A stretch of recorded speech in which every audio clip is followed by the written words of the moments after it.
Welcome everyone to the first CSSR webinar of 2023.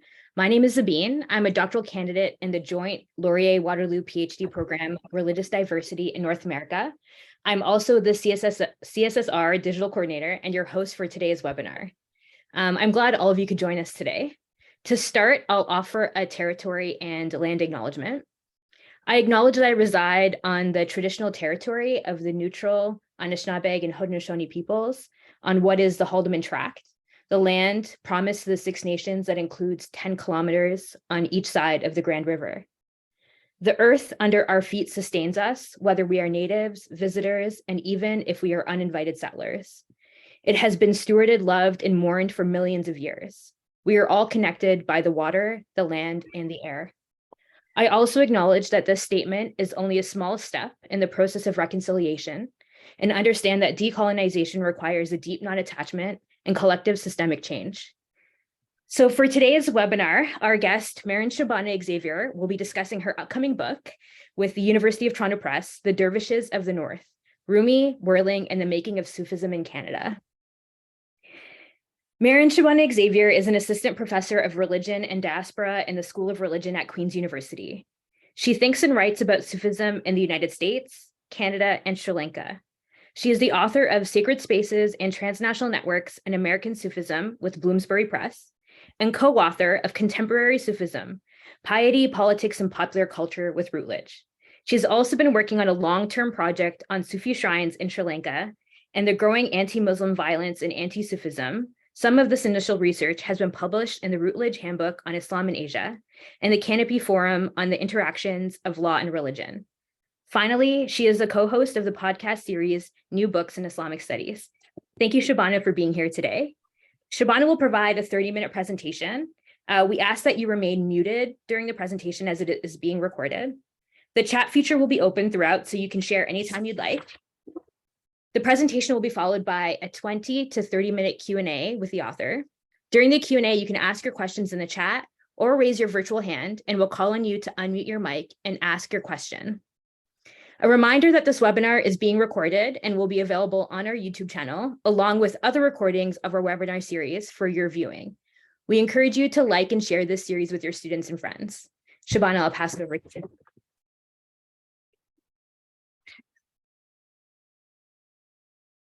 Great. I'm just going to share my screen.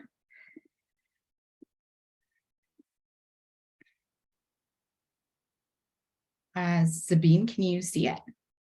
Yeah. Yes, I can. You can hear me? Cool. Okay. Yeah. Thank you, Sabine, so much for creating the space and this event to have this book, I guess, soft book launch, and also to the CSSR for all the events and things that they organize. And thank you to everybody for showing up on an afternoon on a Thursday. I'm super grateful. So wonderful to see folks from all over the place, all over the country. Some of you have been part of this project. Hi, Christopher Ross. So thank you. I don't take it lightly when you do make time to come to even Zoom events, because I know we're all stretched so thin. So immense amount of gratitude for you to be here and to share in this project and the stories I'm about to tell. I think what I'll do is provide a little bit of an outline of the book. I will say, I will say this book has been a process that's been going on, I guess, informally for about 10 years, but in terms of sustained research for about 4 years. This book is kind of the first one that's focused specifically on Sufism in Canada, but there's another project that I'm working on too, so I don't mean for any of this to be comprehensive in any way. So hopefully that kind of limitation is apparent, but hopefully that this is also like a moment of opening to talk about this project that I have been working on for a little bit of time. I also want to thank my dear friend Shanice Dunn Mohammed, who provided her beautiful artwork for the cover for this book. I'm just overwhelmed by how beautiful it is. And she also told her the book is about dervishes, and so she came back with this kind of design, which I thought was just absolutely perfect. And I think the focus on it being a woman is also important in terms of some of the work that the book does. Okay. So what I'll do is, I think, just give you a little bit or snippets of each chapter. And then hopefully that will give you a bit of taste. And if there's anything that you want me to expand upon or talk a little bit more about during the Q&A, I'm more than happy to do that. I do want to give some context for where this book emerged. As I grew up in Toronto, I grew up in Scarborough, and I think a lot of my engagement with Sufi communities has been based in Toronto. And because of that, over the 10 years, I was kind of around the Sufi scene, if you want to say that, especially as I was writing my dissertation on the Bawa Mujahideen community. I just was attending a lot of events.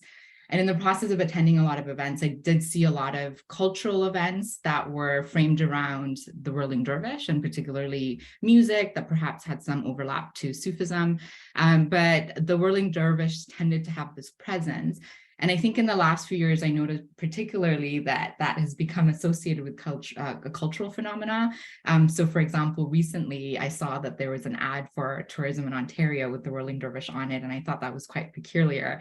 But this kind of focus and this kind of imagery and popularization is what became quite intriguing to me. This also was quite intriguing to me, partly because of a project that I had worked on with my doctoral supervisor, Dr. Mina Sharifi-Funk, who's here, and also with Dr. William Rory Dixon.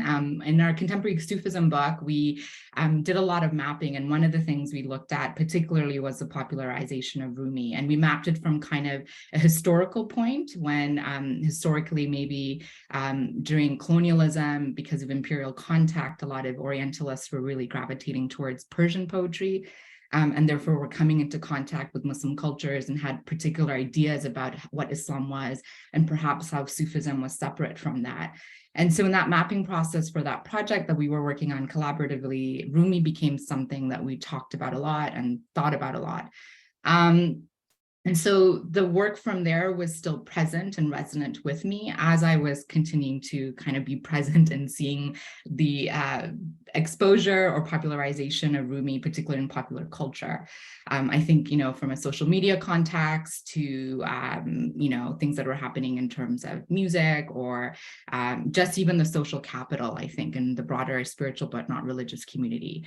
So there were a few things that were in my mind. And so I think some of this stuff is what was being brought into kind of this particular case study, especially on Sufism in Canada. The Sufism in Canada bit, I think, also emerged partly because I've been working a lot on Sufism in North America, and there hasn't been, beyond some important articles that have been published, there hasn't been much focus on Sufism in Canada. And I really wanted to see, what was happening. Obviously, there is Sufism in Canada, but also to draw attention to it. So part of this book project was also an intention coming from a place of needing to archive and catalog and document the stories of people, Canadian Sufis, Canadian Sufi Muslims who are participating in these communities. And so hopefully this is a first step, and many other folks will come and do much better job at doing that archival work and cataloging the diverse Sufi communities that exist. But I think these different trajectories, one really just me thinking a lot about Sufism in collaboration with scholars, but also in terms of the things that I was teaching, thinking about popular culture, and this other because of my own location here at teaching at Queen's University, having grown up in Toronto, my thinking about Sufism in the United States context kind of all came together, which really formed the basis of this project that you're about to see. And I think that's really what I'm trying to get at, is trying to understand a little bit about what does Sufism in Canada look like, and how does that Sufism in Canada, how is Rumi and the presentation, public presentations of Sama, the image of Rumi, the poetry around Rumi represents one component of it. I'm not at all suggesting that this is the only component of it. I think just for the sake, for capacity's sake and for scope's sake, this is what I decided to focus on, but I think there's many different angles I could have gone on. So hopefully that gives you a little bit of context for how this project emerged and what I was thinking about. In light of that, what I do in chapter 1 is really situate the study of Sufism in Canada.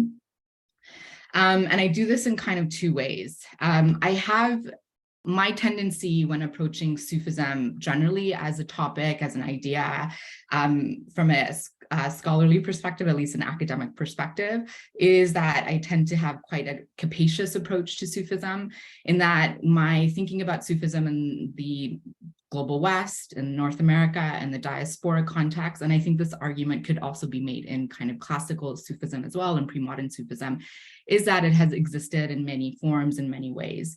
In some forms and ways, it is very much dependent on Islam, right? It has this relationship with Islam. Sufism is Islam, right? That there's definitely that argument, which I'll come back to a little bit.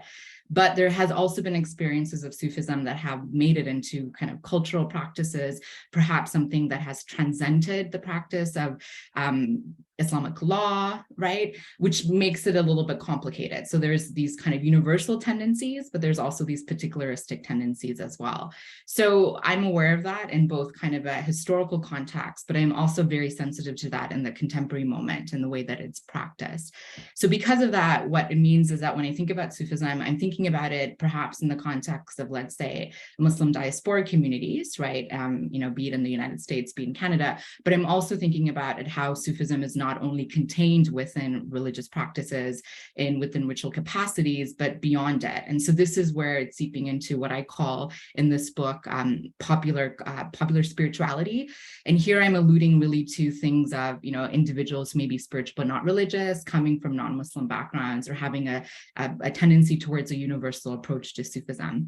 Of course, all of this is quite complicated because most Sufis may just inherently think Islamic or not, Sufism has a universal tendency. That is the essence of it. So the metaphysical argument aside, I think from a scholarly academic perspective, this is kind of what I've thought about. And this is what has allowed me to cast the net so wide so I could kind of capture different variations and different forms and different flavors of Sufism in Canada. I don't think as a scholar, it is my responsibility to gatekeep or vet what is a legitimate expression of Sufism, what it's not.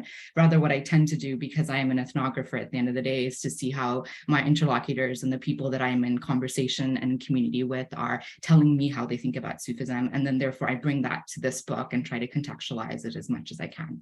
So as a result of that, the fields, the literatures that I'm kind of overlapping here in the first chapter, and I make the argument for why, as I just did, are Islam in Canada and Muslims in Canada, but also popular spirituality. And I think this is an important thing to do ultimately. And I think, again, this is not novel in any way. I think maybe the argument of that happening in Canada perhaps may be novel, but I am taking from other scholars, experts who study Sufism in both its diasporic context and in variations who think about Sufism as capaciously as well. And so not thinking about only social dimensions as metaphysical dimensions, but perhaps how it shows up in economic context or cultural context and all of these aspects, right? And part of this is also inspired by the fact that, I went to Banyan Books after with some fellow Sufis, and I went to the bookstore, and at the back of the bookstore, there was an entire section on Sufism. Usually there's a little section on Sufism, but Banyan Books is this book that has really a bookstore that has fantastic books on, spirituality across the board. And they had all these different categories, right? They categorized Sufism in relationship to Islam, in relation to certain figures like Idris Shah or Inayat Khan, who I'll talk about, but also in relation to Western Sufism, in relation to Rumi, in relation to poetry. So I think the fact that a Canadian bookstore in Vancouver has these kind of categories and has categorized the books that they're selling in these ways really captures the ways in which Sufism in its actual practice or praxis or in lived reality also maybe contain these diversities, right? Chapter 2, what I do ultimately is then I provide a oral history or map some of the Sufi communities. And a lot of this is based on conversations that I had with members of the Sufi communities, particularly in Toronto, one community in Montreal and in Vancouver, who were really immensely gracious in telling me their stories of how they came connected to Sufism. And I definitely won't be able to capture all of that. In this chapter, though, what I also do is begin by having some speculations and conjectures of what actually the first instances of Sufism in the Canadian context, in the North American context before Canada was Canada, would have looked like. And I'm very intentional about this, partly gleaning from scholars, Black studies scholars who are calling upon us to really decolonize our fields. And because of scholarship like Afua Cooper in Canada, but also Catherine McKittrick, and thinking about, we're going to talk about Sufism in Canada and historicize it in any way, we have to recognize that the first Sufis were likely individuals who were formerly or enslaved peoples who had come to the context, right? right? In the American context, we talk about Omar bin Said. Great work is being done on him, particularly at the moment, where scholars like Carl Ernst are really going through his autobiography and showcasing how his story is really tied to Sufism. And this is really kind of reshifting the ways in which the archives are telling us to start our stories of Sufism in the North American context in different ways, right? And I think this is important. In the Canadian context, we have similar stories. Unfortunately, when I went into the archives, I couldn't find a direct linkage that said that there were individuals that were practicing Sufism, beyond the fact that I did find individuals like Mamua, who came from contexts where they were Muslim. He had converted to Christianity when he came to Canada and was writing his biography, which is quite popular and accessible online. But there's lots of stories of individuals who did come to, Upper Canada, Lower Canada, Canadian context, however you want to name it, like Nicholas Said, who were Muslim, who perhaps weren't practicing. And it's really hard to kind of map Sufism in these ways, partly because these are interior practices, right? So how do you kind of name, if they perhaps did not feel compelled to name themselves as Sufi, being Muslim is sufficient enough to say that there was some proximity to Sufism. But in any case, I do make sure that I start this chapter this way just to alert scholars to start thinking about the fact of where we start telling our stories about Islam in Canada, because we often have a tendency to start telling the story in the 60s post-diaspora. And I think there is a huge disservice when we tell the story that way, because we're missing a lot of important narratives and voices. The other story of Sufism in Canada people talk about is, our North America generally, is the figure of Inayat Khan, Hazrat Inayat Khan, who came from India, came to New York in 1909 with his music group. And for as far as I know, Inayat Khan never did make it to Canada, but it is subsequently his sons and then therefore his students who have come, right? And so one of the earlier communities we have in the Canadian context are individuals who are affiliated with Hazrat Inayat Khan, and particularly through his son Hidayat Inayat Khan in the middle and Vilayat Inayat Khan. We have instances in the early instances, particularly in Halifax, of groups that were associated with Gurdjieff and Gurdjieff society. There is, in a sense, that Gurdjieff, perhaps he was a little bit eclectic, and the type of spiritual movement that he was cultivating, some of it likely borrowed from Sufism, but there are groups that were forming in the Canadian context, particularly in the Atlantic coast, that were tied to some of these practices. And some of that was actually also based on dancing. Gurdjieff had a particular practice associated with the Fourth Way, which cultivated bodily movement.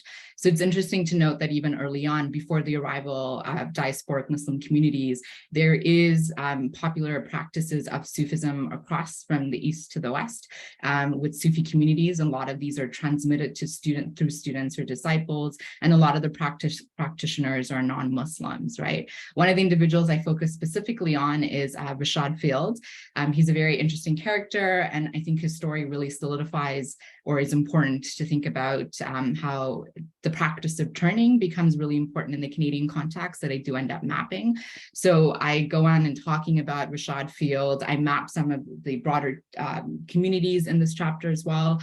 Rashad Field has a book, The Last Barrier, which is really, really popular at this time among spiritual seekers. And in the preface to the book, he writes about the fact that one of the things he needed to do was go to Vancouver and to start this community, because this is something that his teacher had asked him to do, right? So these are kind of the stories that I'm trying to capture in this chapter. And I'm also trying to establish the lineage. So one of the individuals I spoke to was John Brozak, who I don't think is on the call today, but he was immensely generous with some of his personal archives and kind of told me his story that allowed me to map some of these trajectories.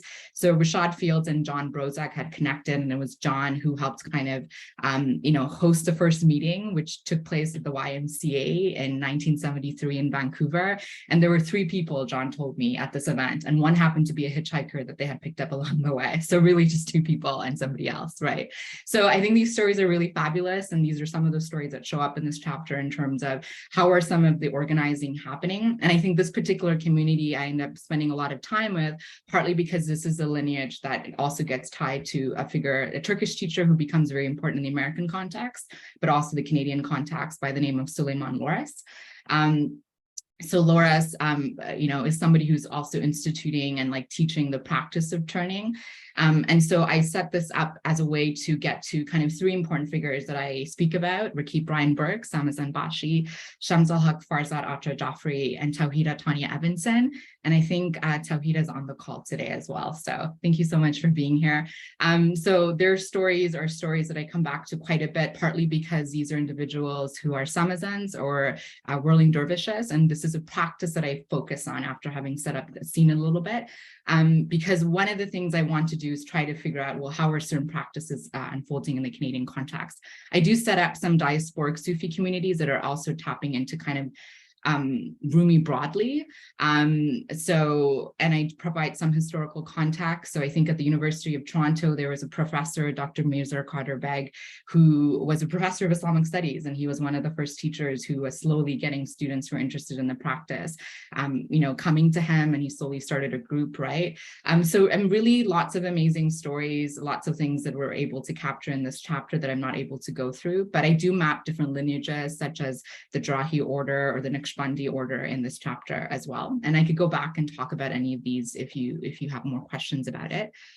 Chapter 3 and chapter 4 are really the crux of the book. One of the things, like I had mentioned, that I really wanted to do was really just, I have a tendency to gravitate towards particular rituals or practices and really just like focus on them.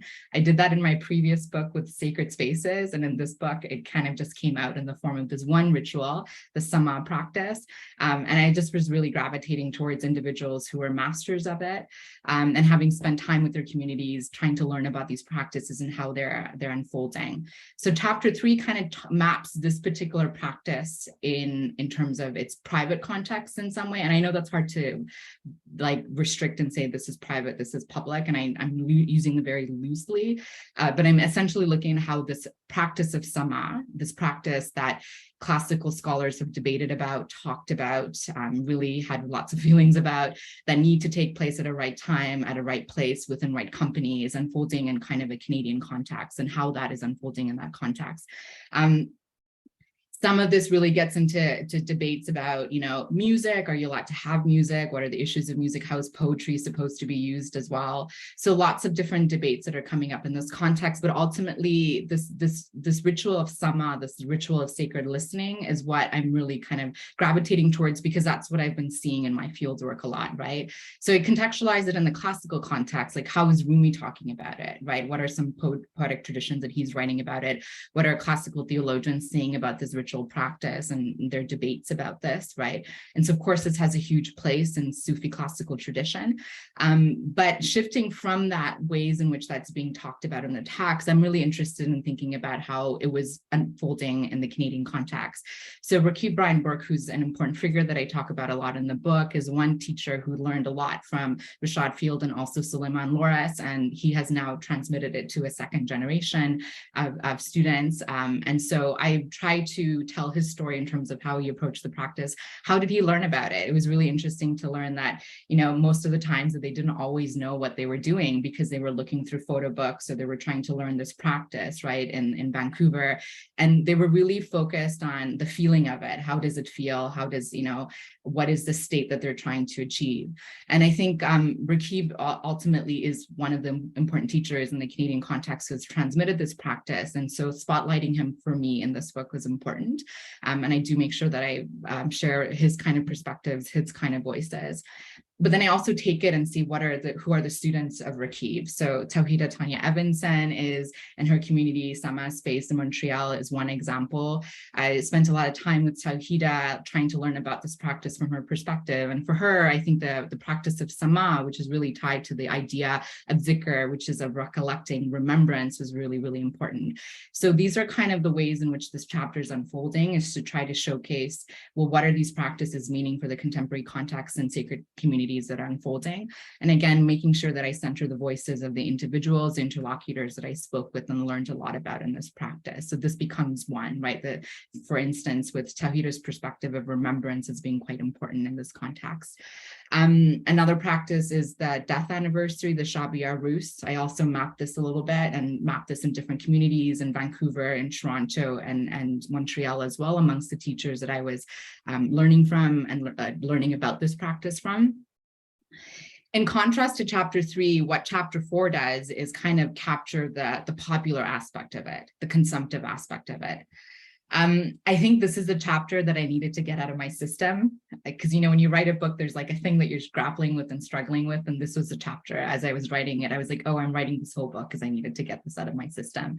And partly because I think a lot of people are really kind of trying to really understand this huge question of cultural appropriation, right? Like, is some of the things that are happening in these public spaces really akin to maybe what's happening with yoga, what's happening with Buddhist mindful meditation? You know, is it quite similar? And I get these questions a lot, and I don't actually know, right? And I really just wanted to ask this question to members in the community, to the teachers that I was studying with, the stories that I was telling.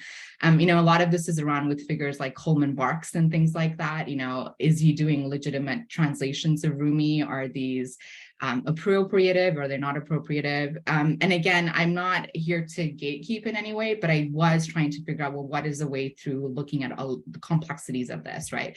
The commodification of Rumi and his name. I like use the example of Rumi vodka as being like the deeply most problematic expression of this. Like, what does that even mean? Like, is this like what's happening? And so like, these are the things that I'm being confronted with at a mass popular level. And then I'm thinking about the fact that here are these communities who are engaging with Rumi in like these complicated ways. How can I like signal to it? So I do a lot of different things here in this chapter. In chapter 4, I try to map kind of literary and print traditions in the Canadian context that are part of the popularizing of Sufism, like printing Sufi books or talking about it. Some of this took me into the archives to church newsletters, right? And how church newsletters, for instance, are talking about Sufism, maybe talking about Hafez in like, you know, before at the turn of the 19th century, and then the way they're actually thinking about it more with like Sikhism or Hinduism as opposed to the Islam. So again, there's already a tendency, you know, at the 20th century where there's a sense that Sufism is this universal thing. Lots of Canadian presses at the time were also publishing books on Sufism, right? They were publishing them in Toronto, for instance. So there's already like a literary tradition of exposure to this. So I think it's also important for us to know that these things did not happen in the last 20 years, but rather this is like a longer process that's been unfolding. We have poets, Canadian poets like John Thompson, who taught at Mount Ellison, who's playing a lot with the ghazal tradition already, right? He's recognizing that it comes from this deeply Sufi tradition, but he's kind of taking this form and applying it to his own context, right? And this is really hard with art and poetry and aesthetics, because how much of that can be owned by people, right? At the end of the day, Sufism does have a poetic and aesthetic expression, and that could be felt by everybody. Can that be restricted? Can that be like kept in check by certain people who has the authenticity or capacity to do that? So I think these were some things I was really figuring out in this chapter, but I also wanted to pivot again in this chapter, as always in all of the chapters, it's back to the community. I wanted to know, what are the Sufi communities that I've been engaging with, the Sufi communities that are really doing this practice? How are they relating to these practices? So if they are hosting, let's say, Rumi festivals in public contacts, how is that unfolding, right? And what are the ways in which that's being framed, right? And so again, I do a few things here. I kind of map different components of kind of, I don't know, I would say like popular consumption. And I don't mean popular consumption to say that it is in any way derogatory or anything, or reducing it. I'm actually just saying the way that it's consumed. I look at poetry. So for instance, I look at the Sufi poet series that Zain, who's here, I interviewed about, you know, are participating in. So how are poets themselves who are coming from these traditions or deeply located in these traditions, how are they understanding these public spaces when they're presenting at venues like the Aga Khan Museum or Tomorrow World Music in Toronto, right? What is the performative aspect with the spiritual aspect? I talk about Rumi Rose Garden and Cafe, which is a Naqshbandi Sufi order in Vancouver, and they sell Rumi teas. So I spent time with the Sufi teacher, Sheikh Nurjan Maramadi, asking, well, you're selling these Rumi teas. It seems like a branding move. Is it a branding move? I know, totally leading question as an ethnographer, but I was like, what's happening here? And he was like, no, this is not what's happening. You know, in spiritual practice of Sufism, we really believe in transformative capacity of energy, right? So, you know, if the teas are being sold in a community space above which we are spending all our time meditating, this means that the oils and the fragrances and the teas that we're selling are also going to be transformed. And so you may think that we're doing this thing as a branding move, and maybe, you know, we are Rumi cells, but we actually believe that there's healing capacities associated with the things that we're selling, that there's actually blessings and curative possibilities that are attached to this thing. So even though commodity is being sold, money is being exchanged, it doesn't dilute the fact that there's still something spiritually potent about this thing that we are selling, right? So these are some of the conversations that I was really having that was really important. And again, like, what does it mean to have a really big open public ceremony celebrating Rumi's birthday, let's say at the Ismaili Center in Toronto? We have lots of people in the audiences. Is it a spiritual practice? Is it not a spiritual practice? Particularly when all the members who are participating have some ties to the Sufi communities, right? So, and one of the things I do is, again, go back to the members, community members, the teachers I've been spending time with, and ask them. And I think Simi Ghazi, who is a teacher at the Vancouver Rumi Society, had really kind of incisive comments to make about the fact that, you know, it's okay for us to talk about Rumi, and it's okay to provide a decolonial critique about the fact that, yet there are some things that are being consumed. We also have to talk about the fact that perhaps the consumption aspect is dependent on a particular form of presenting Rumi that takes away his Islam, right? So what is that about? And what does that mean in the context in which perhaps there is systematic Islamophobia, anti-Muslim sentiments, certain communities are suffering, at the same time that there is a particular type of Rumi, maybe a de-Islamized Rumi, that is being presented. And she wasn't critical of the fact that Rumi can be shared, right? Rumi can be shared by a lot of people, can be given to a lot of people, but it means that what kind of Rumi is being shared as well. So I learned a lot from a lot of individuals, and this chapter ends off by going back to their perspectives and me trying to contextualize their perspectives. The last chapter, I know I'm keeping an eye on time, I will wrap up. The last chapter is specifically on gender and gender dynamics. I really just wanted to, again, focus on this perspective. And I wanted to focus on particular communities who are doing interesting work around gender egalitarian practices. And I was really playing here with an idea that Tawhida, again, had brought up during our conversation about, she phrased some of the practices in Sufism as being having the capacity for post-gender.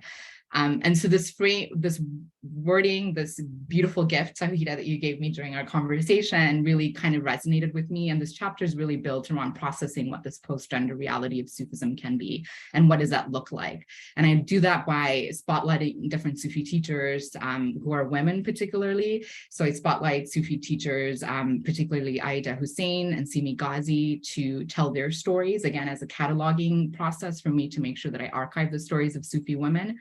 And I also asked them how they approach Sufism as well, and what their perspectives are, and what it means for them to be leaders within their particular communities as well. I'm skipping a little bit ahead, but in the epilogue, I didn't write a conclusion for the book intentionally, because being the first book on Sufism in Canada, it just felt really presumptuous to write a conclusion, because I don't know. And I think more work needs to be done, right? One of the things I really wanted to do, and one of the aims was, in the initial iteration of planning for this book, I wanted a chapter particularly on social justice in Sufism, particularly focusing on queer expressions of Sufism, decolonialization, because of the encounter of some Sufis that I was encountering, which were doing a lot of work with Sufism at an engaged level. But this book was being, research was unfolding during COVID, and it just didn't feel right to burden those communities who are already burdened with labor.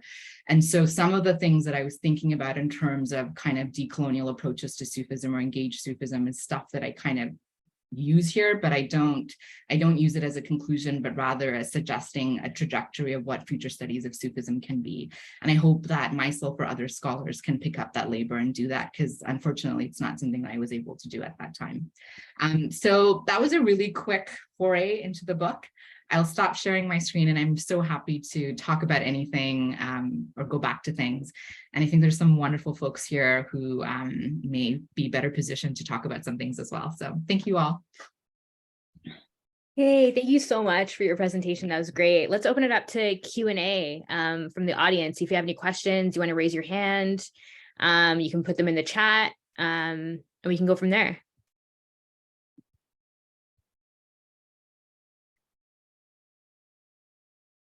Lots of claps. It seems like people are very excited for your book. Are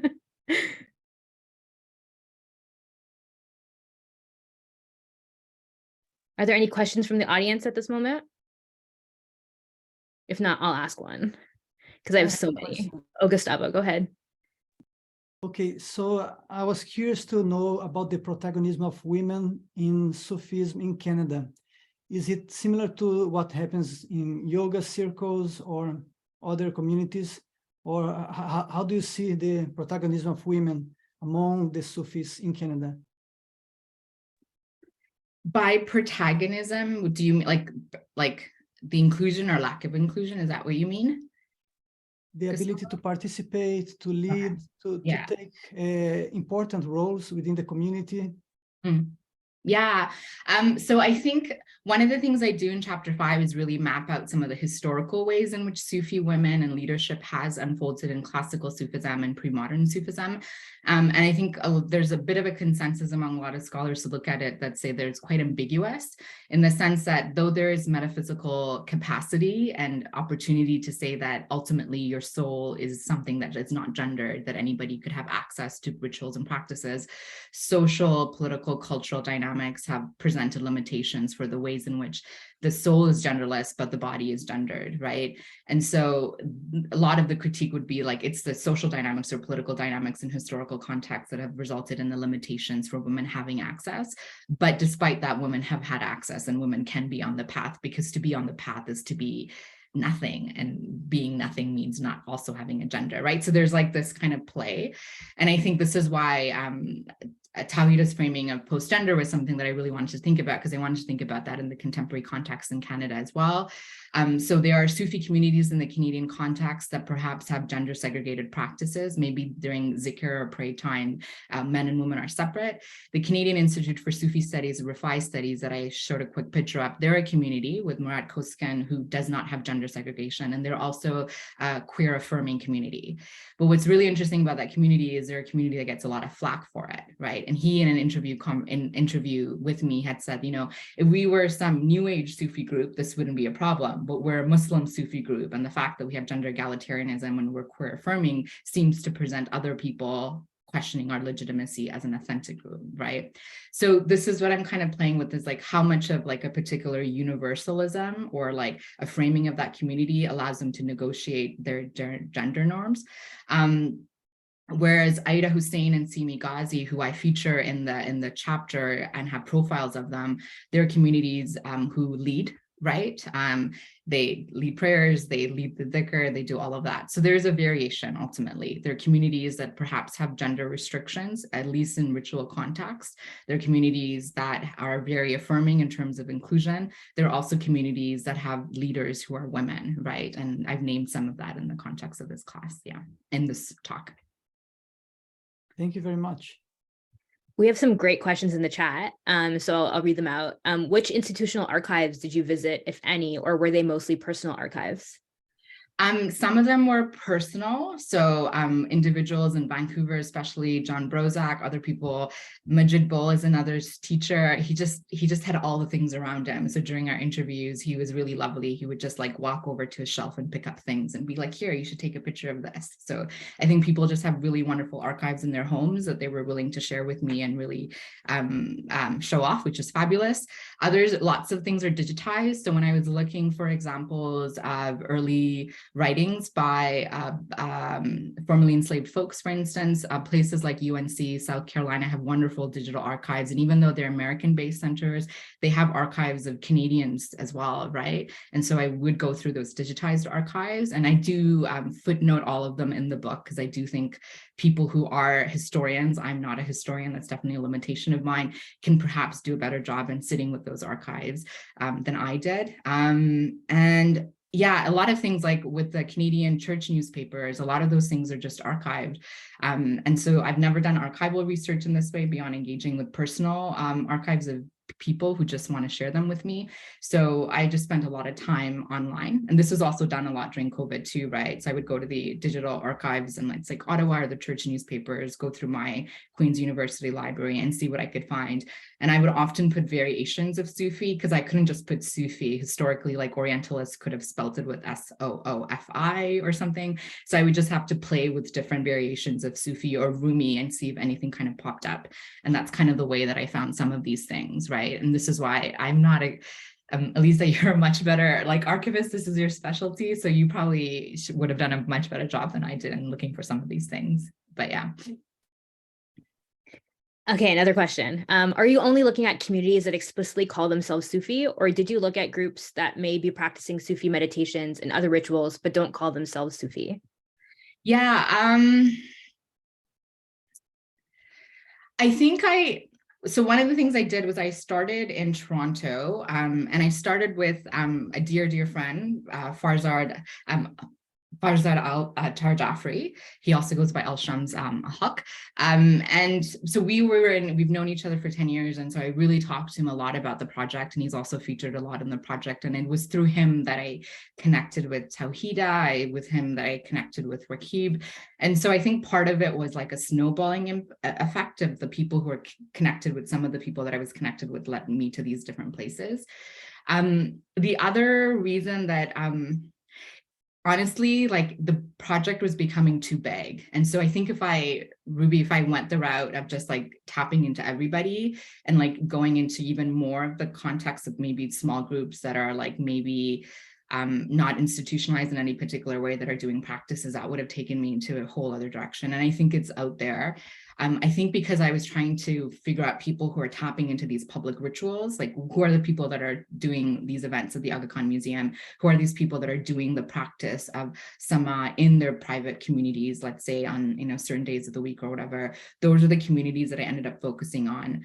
The Canadian Institute or the Rafai studies, for instance, they have Whirling Dervishes and they do have students who are initiated in the community and they have their own kind of group. So they sometimes participate in public events, sometimes they don't. So I was kind of loosely framing it around what I called Rumi affiliated as opposed to like Sufi. But sometimes, like Rumi might be in the name or Sufi might be in the name. I think I was really just following it based on who did I see in public places, and then I kind of just followed them to where they were going. So I think that was kind of the thing that I did. And I had to stop at some point because it was just getting out of control. Yeah. Great. I'll ask a question.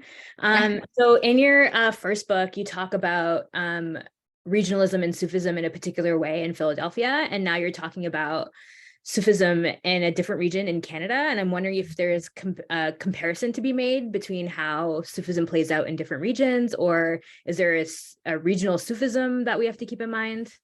Yeah, and this is the question that really prompted, like this is another kind of underlying question that really prompted this work. I've always loved doing comparative analysis across different cultures and spaces. I think part of this is really dependent on my own location as being like a settler and an immigrant here and coming from these different cultures, having worked in the US for years, coming back to Canada. I am not at all committed to kind of any national borders or like any of those colonial projects. Like that's not at all why I'm like gravitating towards these geographies. I think I'm gravitating towards those geographies because they do exist and there are communities in those spaces. And so I was a lot of the time thinking and comparing because I had to, because there wasn't a lot done on Sufism in Canada. So if I was to do the comparison, it would be like, how is this different or similar to what's happening in Sufism in the United States? Or how is this different or similar to what's happening in Sufism in Western Europe? And oftentimes the trajectory is that you have Sufism that's emerging from I don't like using spiritual, so I'm going to put it in air quotes, but like, secret culture, almost individuals who are like looking for practice, perhaps it's not the tradition that they grew up in, but then they experimented with things of like yoga or meditation in the 60s and stuff. And Sufism, they landed on because of a teacher. And then there was a diasporic element, right? That there is like in the Canadian context, post 1971, you have communities that are migrating and coming into the diaspora. And then therefore, those communities are also bringing with them cultural dimensions of Sufism. And so here I look at Turkish communities, particularly because they're the ones that are connected to Rumi in some way, right? And so those are the ones that are kind of overlapping. I do think that kind of trajectory is also present in the United States, whereas in Western Europe, it seems that there has been, particularly in Britain, more of a diasporic flavor, especially among South Asian Sufi communities that are really transplanted or brought through Sufism through migration. In Toronto, we have predominantly, say, Persian communities, South Asian communities. In the Montreal context, there's a lot of Sufi communities that are coming from the continent of Africa as well, right? Senegalese, partly because of the French connection. So there are different flavors of it. And I think the regionalism is impacting it. But I think it's like the migration process, but it's also quite similar in terms of the spiritual seeking, the migration bits. They kind of paralleled each other. And at the contemporary moment, it seems like they've are overlapping in existence among Sufi communities. So we can't just say that this is a diaspora community and this is like a seeker community. In fact, there might be quite a lot of those communities that are mixed well within each other. Does that kind of answer your question? Yeah, really fascinating. Thank you for that. I appreciate it. I'm looking forward to reading that more when I read your book. I have a couple of questions in my DMs, so I'll read those to you. What is the main language of these Sufi groups? How much do Sufis in Canada, how familiar are they with classical texts such as the Mathnavi or with the Persian language? Well, the language that I obviously interacted with most of the communities were all English, and the ones that I did spend the most amount of time with in Vancouver and Toronto and in Montreal were in English. Sama Space with Tawhida is in bilingual in French and English, right? And in Turkish in terms of the ilahis and songs that are shared in the ritual practice. Obviously, Arabic plays a huge role. So Turkish played a lot of ritual role in a lot of the communities that I studied, but kind of in terms of communication and all that stuff tended to be in English predominantly. The Zawiya Society in Vancouver, with whose teacher recently passed away, Dr. Shahabi, last year actually, was a really interesting case study that I look at in chapter 4, partly because they were a group under the leadership of this teacher who was studying the Masnawi in Persian, and they were studying the book from start to finish, that it would take them years. I think John Brozak told me, as did Farzad, that it took them years to go through the book because they would go through it. And part of the goal of the Zawiya Mystical Society was ultimately to recenter Rumi's Masnavi in the language.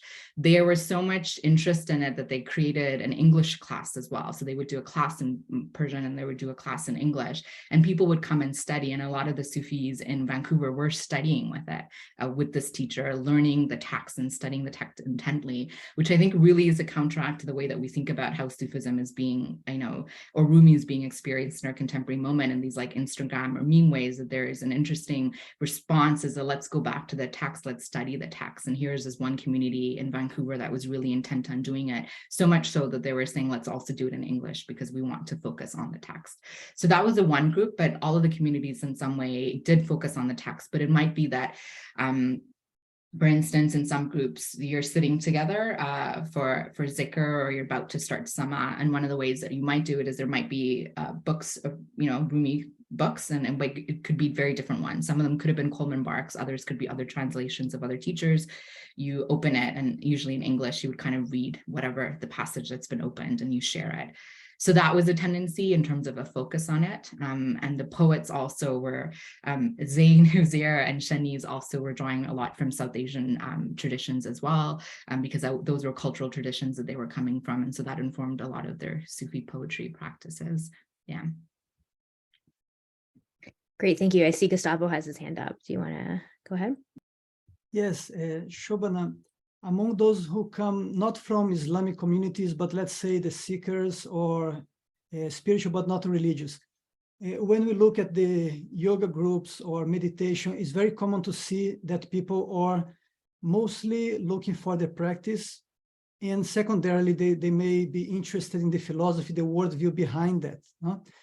How much did you see that happening regarding Sufism? Yeah, I think that's a great question. And I think that's definitely a thing that I thought a lot about in the book. And I think it was a mix of both. There were communities, particularly from the tradition from Rakib to Farzad to Tawhida, who created community spaces that allowed for experience. And so, for instance, one of the things that I did when I would spend time with the communities is that I also learned to turn. I'm not really good at all, FYI, but I tried really hard, and Tawhida was very patient in trying to teach me as well. And so there was technique that you could, learn when you are meeting with the community in that capacity. And it was open, it was accessible regardless of gender, it was open regardless of your religious identity. And folks were coming because both for the teachers, they may be gravitating towards the individual who are teaching it and have an affinity to the thing that they're teaching. They were also coming for the community. Some may just be coming for the practice itself, because there was a lot of bodily involvement. You're not just sitting and meditating, but you're also participating in the practice. And there's really, one of the things I noticed amongst all the teachers who were sharing this practice is that you're not coming here just to sit and watch, because watching somebody is like you wouldn't go to a yoga class and just sit and watch somebody do yoga, because that's a little bit weird, right? Because they're really in a vulnerable position. If you're going to come to this space and be part of this space, and what it is that we're asking you is to also show up and also practice, right? And so I think some people may have used that, and that would have been the opening for them to go deeper into the practice. And in fact, that's how many individuals became more serious about the practice of turning. And there's, I would argue, like a next generation of whirling dervishes that are developing in the Canadian context, that I think it's really fascinating to see how this is continued as a practice among certain people who are studying it very, very seriously, right? And these are communities that are actually far more, that are emerging out of non-diasporic Sufi communities, right? They're the ones who are really focused on the practice. They're the ones who are really teaching the practice and really transmitting it across generations. And so that's often not a thing that we think that we see, well, maybe this Turkish Sufi community that is like more diasporic in nature is the one that's maybe transmitting this practice. So I think it is the opening, like the accessibility is there for some of the communities that I look at who wanted to present it in that way. And then so therefore they wanted to ensure that this practice can be something perhaps that's restorative or healing, feeding people in some way. And what's important is in that some of the classical Sufi discussions about these practices of zikr and sama talk about zikr and sama as restorative healing practices, right? These are things that you do in terms of your spiritual practice, and it should be accessible, and it should take you to states of union with the divine. And should lead you to moments of non-subjectivity. And so I don't think they would see them as doing anything that's like novel or an innovation in the Canadian context. They would actually say, well, this is the authentic sama. This is what was happening at the time of Rumi. In fact, this is happening before Rumi. Like, this is the original practice. And so what we're doing here is that, right? So it should be accessible. Everybody should be able to do it. And what you do with that, like what you do with yoga after you've experienced it, you could become a really serious student, and you're a teacher of it. So like, you know what I mean? You have some students who are really dedicated to it and go for it, and others perhaps who, you know, have a different approach to it. But I think I noticed both. Yeah. Thank you. There's another interesting question in the chat. There's many questions actually. Do you have an estimate of which tariqa might be predominant in Canada? Like a numerological estimate? Abraham, I would say no, because I didn't do like a quantitative study, and I wouldn't want to, because it's so early, and I hope more people like start doing this labor of cataloging and documenting Sufism in Canada. It might take a while, and maybe somebody who's like a sociologist to study Sufism and could go do the numbers. But there's lots of different South Asian, Turkish, like if that's what you mean in terms of like a tariqa. But I don't have a number I could give you. I'm so sorry. What about a sense, a general tendency? A general tendency of like, yeah. Among the people you've visited, you must have gained some kind of sense. Yeah. I mean, this book tends to focus a lot on like a particular Turkish tendency. It doesn't mean that all the communities are Turkish in nature, culturally or ethnically, but that's definitely a huge one. The Persians, like Iranian form of Sufism, particularly in Toronto, is another one. South Asian, for sure. Senegalese, particularly in context of places like Montreal, right? So yeah, I would say that there are lots of different cultural presence of Sufism, and I would say like the Turkish, South Asian, and maybe Persian to some capacity are some of the dominant ones I noticed. Yeah. But I wouldn't bet my life on that comment. Christopher, I see your hand up. Would you like to go next? Thank you very much.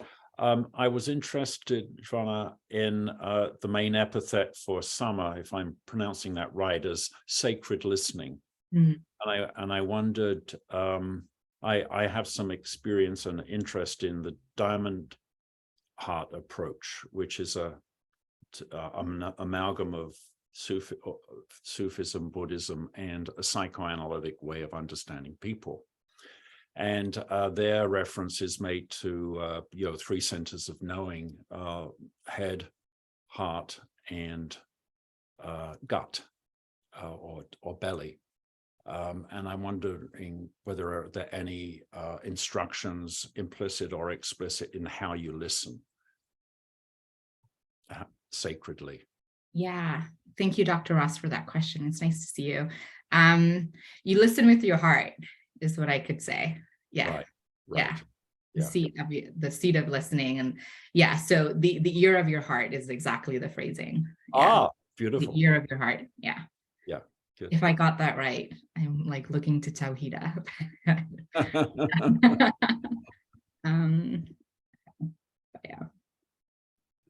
Okay, great. Thank you so much. You answered so many questions for us, and it's so great to hear about your work in all these different ways. And I'm glad everyone here could join us and ask these questions about your work that's coming out soon. The book is coming out in May. Yeah, so it'll be out in a couple of months. And I believe it's going to be open access. That's what I've been told. So if you want to save your money, it could be something, that you could do and then just have it available, which I'm really happy about, because I do want this book to be for the community, because it does document their stories. Okay, great. Thank you so much for that presentation. I just have a little slide at the end to share for some updates. Can everyone see my screen all right? Okay, cool. So just a reminder that our annual meeting will be held in person this year with Congress at York University from May 27th to the 30th, 2023. If you haven't done so already, you can visit our website to update your membership with the CSSR or join if you're new. You can join our mailing list to learn more about upcoming events and opportunities. Subscribe to our YouTube channel. I've listed the name here to view our webinars. This will also be, as a recording, will be available on our YouTube channel that you can circulate with your friends. And if you haven't done so already, follow us on Twitter so you can hear more about what we're up to. So thank you again, Shobhana, for your presentation on this book, and we're really looking forward to reading it. Thank you so much for everybody that's here. I'm immensely overwhelmed by all of your presence and different parts of my life. So thank you so much. And thank you particularly for the members of the Sufi community who are here, who came as well. So thank you.